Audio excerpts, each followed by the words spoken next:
Hello students, welcome to the second part of chapter 5, that is your landforms of the earth. Today we shall be studying about plateaus and plains. Firstly, plateaus. Now, what is plateaus? Plateaus are an elevated area of high ground or raised area which is very high at a height of 500 feet above the sea level or from the sea levels. Okay, we can define plateaus are elevated area. Elevated means here which is raised. Definition firstly, plateaus are an elevated area of high ground above 500 feet from the sea level. So the area which are elevated, which are raised at a height of 500 feet is known as your plateaus. Now these plateaus have got flat and rough top. Okay, now by now you must know the difference between plateau and mountain. Mountain basically have a conical peak, whereas the plateau here has got flat surface or rough top. Flat or rough top. It is also steep slopes. Now you can see here the two arrows are indicating that the sides of the slopes of the plateaus are steep.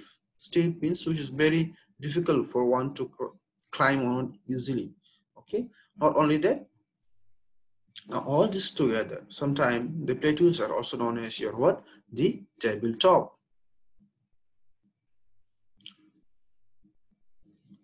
Okay, the plateaus are also known as your tableland. Okay, so what do you understand? Plateaus are raised area which at a height of 500 feet from the sea level. It has got flat and rough top. It has got steep slopes, and it is also known as your tableland. What are the different types of plateaus?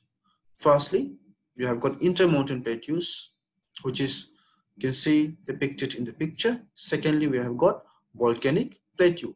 We'll be studying now in detail about intermontane plateau and volcanic plateau. Intermontane plateau firstly. Mountain plateau are the one which lies in between the two mountain ranges, or is surrounded by mountain ranges or hills on all the sides. That is why it is known as your intermontane plateaus. These are the highest and most extensive type of plateaus. These plateaus are located in a very high height from the sea levels, and it is covering a very large area. Okay, so extensive type of plateau. Now they are found mostly along the fold mountains. If you remember, fold mountains are the young mountains. So basically found in the fold mountain. Now Tibetan plateau, such plateau one is there, Tibetan plateau, which is the world's highest plateau, and it is a very extensive intermontane plateau. A very good example of intermontane plateau is your Tibetan plateau, which is the world's highest plateau.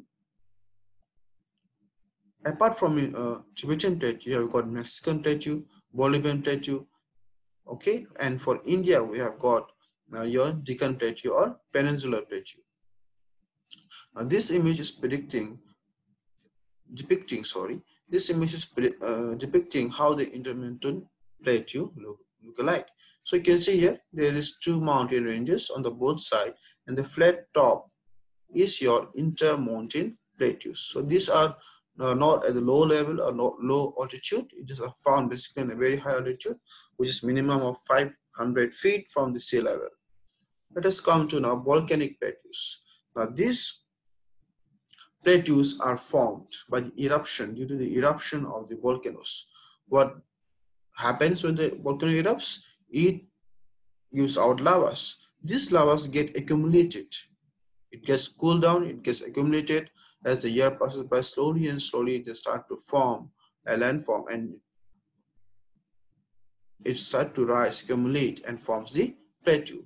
Example, we have got the peninsular India consists of huge amount of plastic rocks. Plastic rocks here means your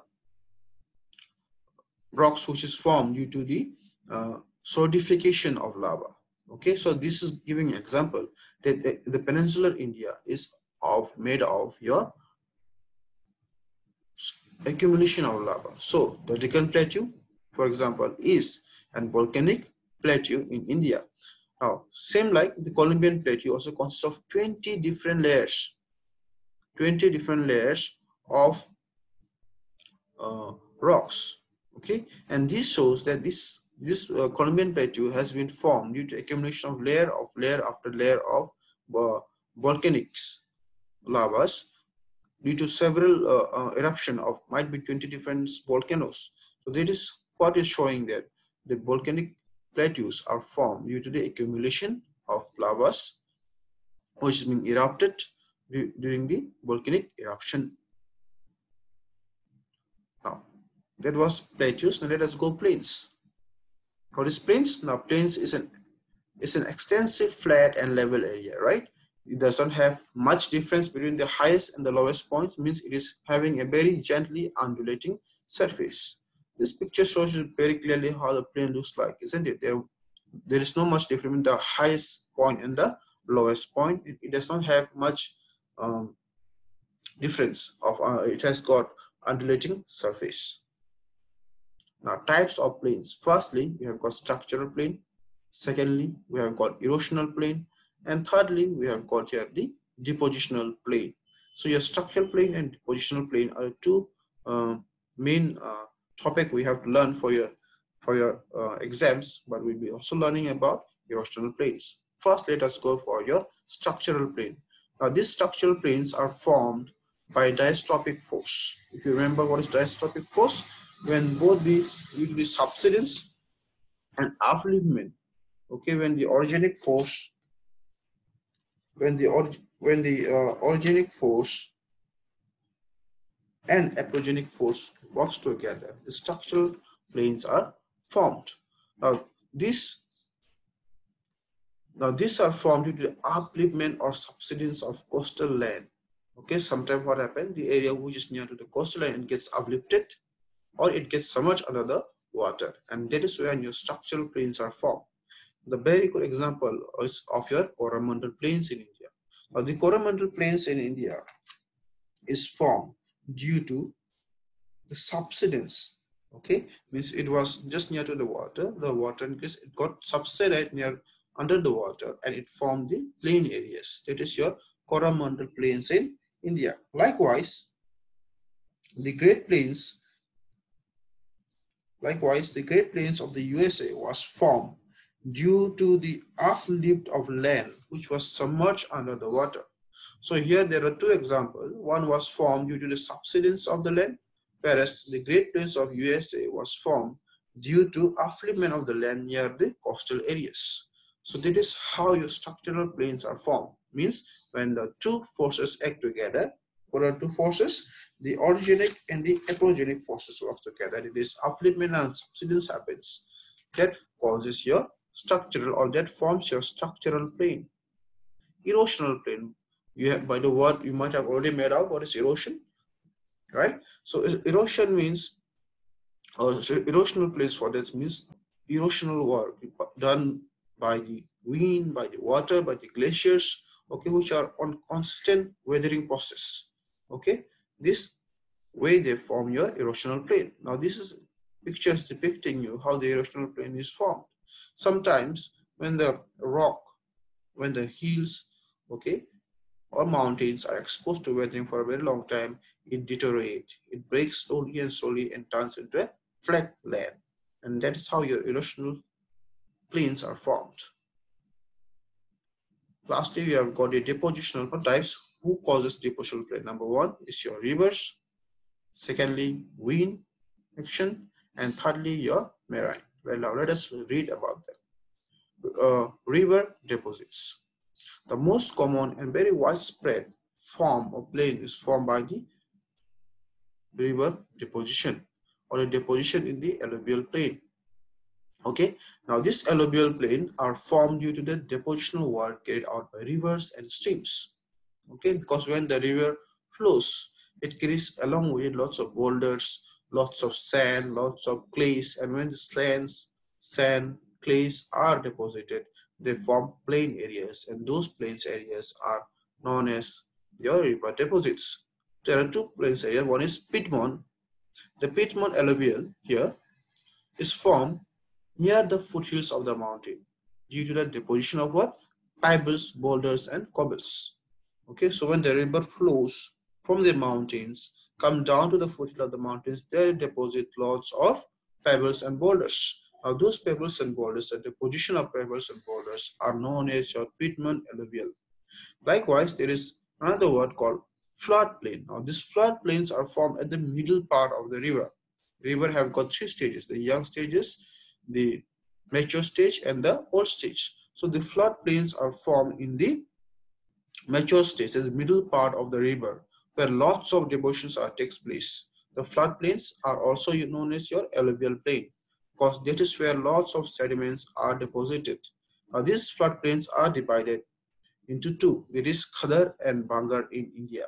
Okay, let us go to the wind deposition. All right, so wind also does carries out erosions. This wind not only carries out erosion, it also does some depositional work. Now, due to this depositional work, it forms your undulating surface, not a plain surface, but up and down surface, and the presence of sand dunes and hollows. Here you can see it's a picture of Sahara Desert in Africa.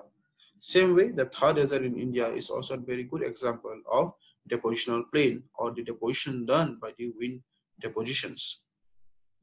Lastly, we have got your marine deposits. Now, these plains are found in coastal areas. Okay, just like a structural plain, this is found in your coastal areas. When these are formed with the depositional work carried by the work of sea, okay, waves, or your ocean waves. Okay, it is formed because when the waves come in near the coast, it not only erodes, it also deposits sands and other stuffs. It makes a plain area increase. Example we have in India is your east coast of India. Likewise, you have got the coast of Germany and Denmark that is formed due to the marine depositions. So by this, we come to the end of this chapter, chapter 5. That was your landforms of the earth. Soon you'll be given an assignment based on this presentation or on this class. So please follow the class properly, and all the questions that will be given, please answer to them. Thank you.